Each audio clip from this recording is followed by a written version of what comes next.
ذرا یہ بتاؤ کہ اگر کوئی شخص یہ کہے کہ ایک رات میں مکہ سے بیت المقدس جا کر آ گیا، یقین کرو گے تم؟ ابو بکر نے کہا ناممکن ہے. ابو بکر نے کہا ناممکن ہے، ایک رات میں مکہ سے بیت المقدس ناممکن ہے. ابو جہل نے کہا دیکھو تمہارے ساتھی محمد کا دعویٰ ہے، وہ تو یہ دعویٰ کر رہے ہیں کہ رات میں نہ صرف مکہ سے بیت المقدس بلکہ ان کا کہنا ہے کہ وہ ساتوں آسمانوں کی سیر کر کے آ چکے ہیں.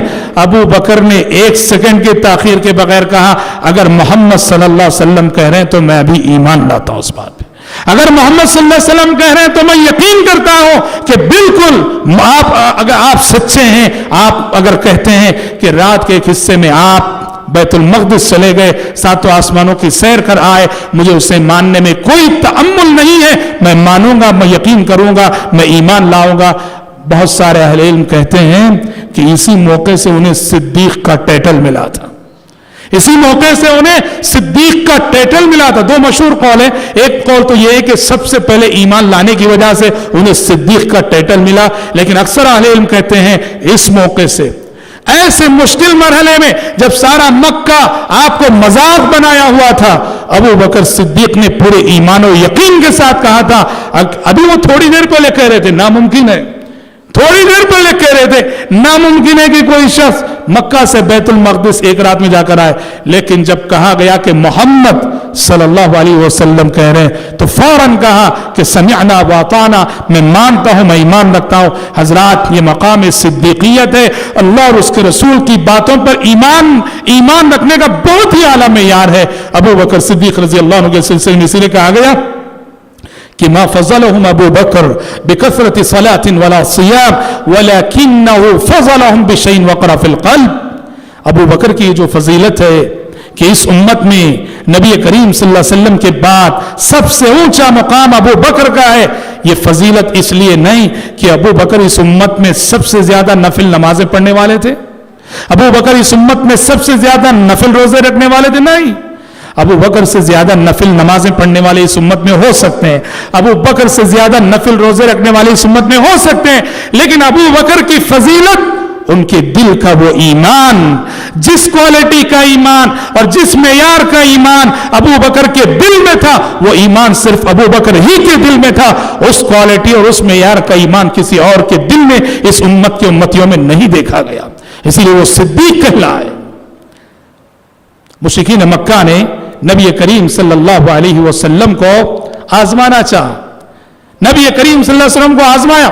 جب آپ نے کہا مسجد اقصی سب جا کر آؤ، مشرکین مکہ نے پوچھا اچھا مسجد اقصی کیسی ہے بتاؤ، کیونکہ پیارے نبی اس سے پہلے کبھی مسجد اقصی نہیں دیکھے تھے. مشرکین نے کہا کیسی ہے بتاؤ. پیارے نبی فرماتے ہیں جب انہوں نے سوال کیا تو اللہ تعالیٰ نے میری آنکھوں کے سامنے پورا منظر مسجد اقصی کا، پورا منظر اللہ تعالیٰ نے لا دیا. پیارے نبی نے پورا منظر نقشہ کھینچ کے رکھ دیا. اور پیارے نبی نے ایک اور ثبوت یہ پیش کیا، مشرکین مکہ ہی کا ایک قافلہ جو بزنس کے سلسلے میں گیا ہوا تھا، پیارے نبی نے راستے میں اس کو دیکھا تھا. پیارے نبی نے کہا تمہارا جو بزنس کا قافلہ ہے جو گیا ہوا تھا وہ آ رہا ہے، میں نے آج کی رات اس قافلے کو فلاں مقام پہ دیکھا ہے اور میں سمجھتا ہوں وہ فلاں دن تک یہاں آ جائے گا. بالکل ویسے ہی ہوا، بالکل ویسے ہی ہوا. تو لہٰذا حضرات اسراء و معراج کا ایک واقعہ پیارے نبی کی زندگی کا بہت بڑا معجزہ تھا، بہت بڑی نشانی تھی جس میں بڑی حکمتیں تھیں، بڑے درس تھے، بڑے سبق تھے. آگے کا مرحلہ جو تقریباً مکی زندگی کا اختتام ہے، ہجرت کی تیاری ہے، کیسے آپ نے ہجرت کی، مدینہ جانے کی تیاری آپ نے جانے سے پہلے کیسے کی، ہجرت میں کیا کچھ ہوا، یہ ساری باتیں ہم انشاءاللہ تعالیٰ اپنے آنے والے کل کے درس میں انشاءاللہ سنیں گے. آج اسی پر اکتفا کرتے ہوئے اللہ تعالیٰ سے دعا کرتے ہیں کہ رب العالمین ہم سب کو، آپ سب کو سیرت رسول کی تعلیمات کو اپنی عملی زندگی میں نافذ کرنے کی توفیق عطا فرمائے. آمین. وآخر دعوانا ان الحمد للہ رب العالمین.